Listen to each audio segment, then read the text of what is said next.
Salam damai sejahtera saudara-saudaraku yang terkasih, pencinta firman Tuhan. Berjumpa kembali dengan Bible Learning with Father Joseph.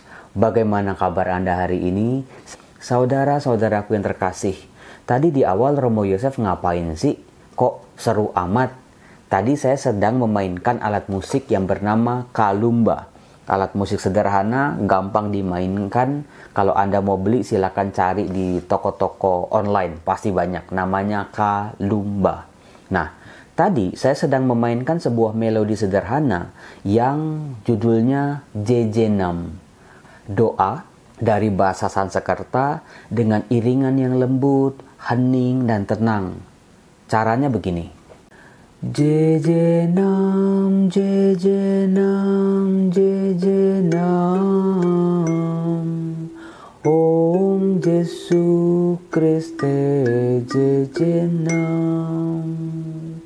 Jejenam, jejenam, jejenam, Om Yesus Kristus jejenam adalah sebuah doa dalam bahasa Sanskerta yang artinya mulialah, mulialah, mulialah.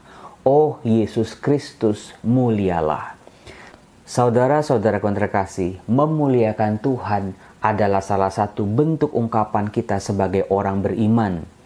Artinya mulia adalah kita menempatkan Tuhan di atas segala-galanya, di atas hidup kita, di atas ego-ego kita, bahkan di atas keinginan dan kehendak kita. Mulia artinya tidak berubah. Seperti emas disebut logam mulia karena dia tidak rusak, tidak berkarat. Apalagi dengan Tuhan yang adalah maha mulia. Nah saudaraku yang terkasih, kali ini saya akan memperkenalkan salah satu cara membaca kitab suci. Yaitu ketika kita membaca kitab suci, selain kita diajak untuk menangkap pesan-pesan Allah yang mau disampaikan kepada kita, apa yang mau diluruskan, apa yang mau diperbaiki, apa yang mau dikuatkan oleh kuasa firman Tuhan untuk hidup kita. Caranya adalah kita bisa membaca firman itu secara perlahan, berkali-kali, dan alangkah sangat baiknya kalau dibantu dengan iringan-iringan musik instrumental yang membantu kita untuk menenangkan diri, menenangkan pikiran, menenangkan hati, dan juga seluruh diri kita. Hanya diri kita dengan Tuhan, membiarkan Tuhan berbicara untuk kita. Buka telinga, buka hati. Jadi dengan membaca firman Tuhan, kita tangkap Tuhan mau berbicara apa kepada kita. Nah saudara-saudaraku, ayat yang mau saya angkat adalah dari Lukas bab 13 ayat 10 sampai 13. Ayat yang pendek hanya 4 ayat, di mana kita akan coba membaca perlahan-lahan sampai kita mampu menangkap apa yang mau disampaikan dalam teks kitab suci ini. Kita membacanya sambil mendengarkan melodi dari lagu Jejenam tadi. Pada suatu kali, Yesus sedang mengajar dalam salah satu rumah ibadat pada hari Sabat. Di situ ada seorang perempuan yang telah 18 tahun dirasuk roh, sehingga ia sakit sampai bungkuk punggungnya dan tidak dapat berdiri lagi dengan tegak. Ketika Yesus melihat perempuan itu, ia memanggil dia dan berkata kepadanya, "Hai ibu, penyakitmu telah sembuh." Lalu ia meletakkan tangannya atas perempuan itu, dan seketika itu juga berdirilah perempuan itu dan memuliakan Allah. Mari kita hening sejenak, coba perhatikan kata-kata yang langsung menyentuh hidup kita. Kata-kata yang langsung menusuk pikiran kita. Firman itu seperti pedang bermata dua, mampu menusuk pikiran, masuk ke dalam hati, ke dalam intisari kehidupan kita. Coba silakan tulis di kolom komen mana dari kata-kata dari 4 ayat itu yang paling menyentuh hidup Anda. Setiap orang pasti bisa berbeda-beda. Nah, untuk menggali kekuatan firman Tuhan, kita bisa melihat bagian demi bagian dari teks kitab suci ini. Misalnya begini, Pada suatu kali Yesus sedang mengajar dalam salah satu rumah ibadat. Di situ ada seorang perempuan yang 18 tahun dirasuk roh, sehingga ia sakit sampai bungkuk punggungnya dan tidak dapat berdiri lagi dengan tegak. Saudara-saudara yang terkasih, kita bisa membayangkan bahwa perempuan ini ada dalam kondisi yang tidak normal. Dia dalam keadaan sakit, bahkan sakit yang sudah berlangsung sangat lama, 18 tahun. Sakit yang sampai mempengaruhi postur tubuhnya. Dia jadi membungkuk dan juga tidak bisa berdiri tegak. Nah, saudara-saudaraku, kita bisa belajar banyak hal dari perempuan ini. Kita bisa membayangkan keadaan perempuan ini, sakit penyakitnya yang dideritanya selama 18 tahun pasti memainkan efek domino bagi seluruh kehidupannya. Bisa jadi dia ditinggalkan oleh pasangannya. Bisa jadi dia tidak bisa mencari nafkah. Bisa jadi dia hanya mengemis. Bisa jadi orang-orang juga menjauh daripadanya. Dia seperti orang terbuang, bukan dalam waktu yang singkat, tapi dalam waktu 18 tahun. Bisa jadi tetangga-tetangganya, orang-orang yang mengenalnya, memanggilnya si bungkuk. Penyakitnya sudah menyatu dengan dirinya. Tetapi saudara-saudara, dalam situasi kondisi yang sangat sulit seperti itu, sangat terbatas seperti itu, tidak menghalangi perempuan ini untuk pergi ke rumah ibadat. Lalu, apa kabar dengan diri kita yang sehat, masih bisa bergerak, masih bisa sepedaan kalau hari Minggu, masih bisa jalan-jalan ke mall, masih bisa aktivitas ini dan itu? Seringkali kita yang sehat ini terlalu banyak dalih, terlalu banyak alasan untuk tidak pergi ke gereja di hari Minggu. Saudara-saudaraku yang terkasih, pandemi COVID-19 yang sudah mulai menurun membuat gereja-gereja, paroki-paroki sudah mulai membuka dirinya untuk misa atau ibadat offline. Maka dari itu kita bisa belajar dari si perempuan ini, halangan, hambatan, segala keterbatasan tidak menghalangi kita untuk beribadah di rumah Tuhan kembali. Saya tunggu Anda di paroki-paroki, di gereja-gereja tempat Anda beribadah.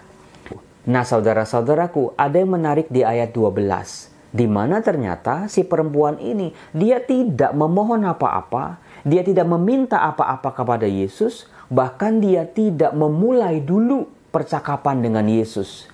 Tetapi Yesus yang berinisiatif.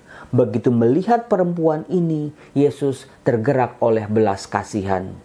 Di rumah ibadat ini, si perempuan ini bukan hanya dia mendengar firman, tapi dia berjumpa langsung dengan sang firman. Dan juga dia berelasi dengan sang firman, yaitu Yesus sendiri. Bagaimana belas kasih Yesus juga hadir menyentuh hidupnya. Bukan cuma menyentuh secara biasa, tetapi membawa perempuan ini pada keselamatan yang berasal dari Allah. Dikatakan di ayat 12, ketika Yesus melihat perempuan itu, ia memanggil dia. Saudara-saudara, kita bisa melihat seperti Petrus dipanggil oleh Yesus, seperti Maria Magdalena dipanggil oleh Yesus, seperti murid-murid Yesus lainnya dipanggil oleh Yesus, demikian juga si perempuan ini. Dalam keterbatasannya, dalam kondisinya yang sangat menyedihkan, dia dipanggil oleh Yesus. Panggilan Yesus, panggilan Tuhan untuk manusia bisa menerobos segala macam keterbatasan. Yesus tidak melihat siapa diri kita, apakah kita punya duit, apakah kita orang penting, apakah fisik kita sempurna. Kita bisa melihat dari peristiwa perempuan ini, fisiknya yang terbatas, fisiknya yang tidak sempurna pun tidak menjadi alasan buat Yesus untuk tidak memanggil dia. Yesus memanggil semua orang, termasuk saya dan juga Anda semua. Ya, Anda salah satunya. Nah, dikatakan masih di ayat 12, dia dipanggil dengan sebutan ibu. Berarti bisa kita bayangkan saudara-saudara, kira-kira berapa umurnya? Pasti dia bukan bocah umur belasan tahun. Juga pasti bukan 20-an tahun. Kalau orang sampai 18 tahun sampai membungkuk, tidak bisa berdiri tegak. Dalam gambaran saya, Perempuan ini mungkin usianya sekitar 60 sampai 70 tahun. Lagi-lagi mencerminkan keterbatasan dirinya. Oh, sudah tua Romo, gak bisa pergi ke gereja. Belajarlah dari perempuan ini. Usia, sakit penyakit bukan menjadi penghalang bagi dia untuk beribadah, untuk mencari Tuhan, bahkan menemukan Tuhan dan memperoleh keselamatan. Nah, dikatakan Yesus memanggil dia dan berkata, "Hai ibu, penyakitmu telah sembuh." Saudara-saudara, bagi saya di sini ada yang aneh.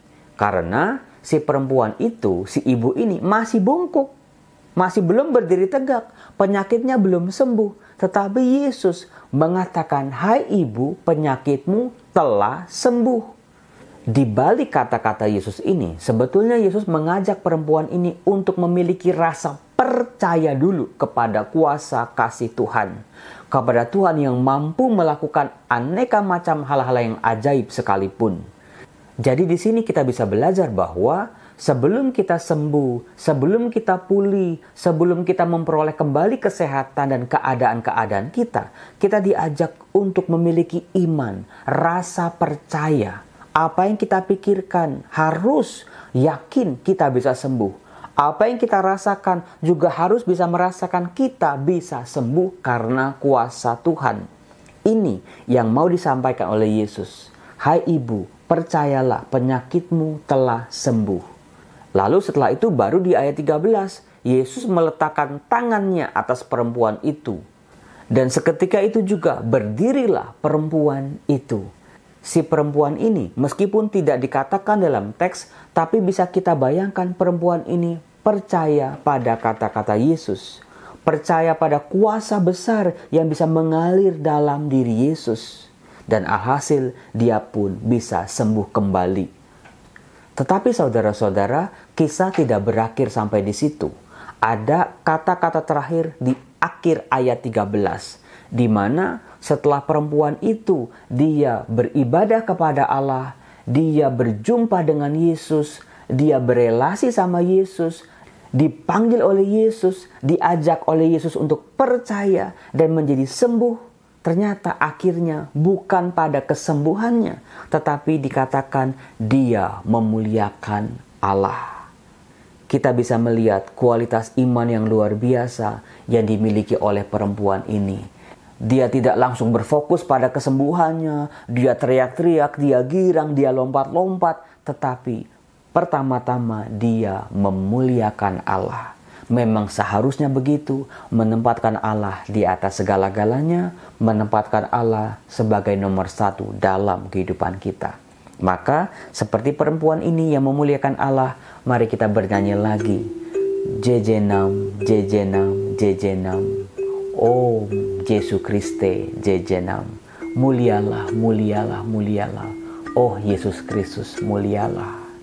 Semoga banyak orang disembuhkan, banyak orang dipulihkan, banyak orang percaya pada kuasa kasih Allah yang menyelamatkan.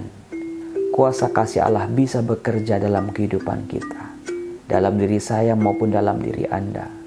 Mengalir kasih dari surga untuk kehidupan kita. Dalam nama Bapa dan Putra dan Roh Kudus. Amin. Salam damai sejahtera saudara-saudaraku. Jangan lupa video ini untuk di like, di komen, dan juga di share. Salam.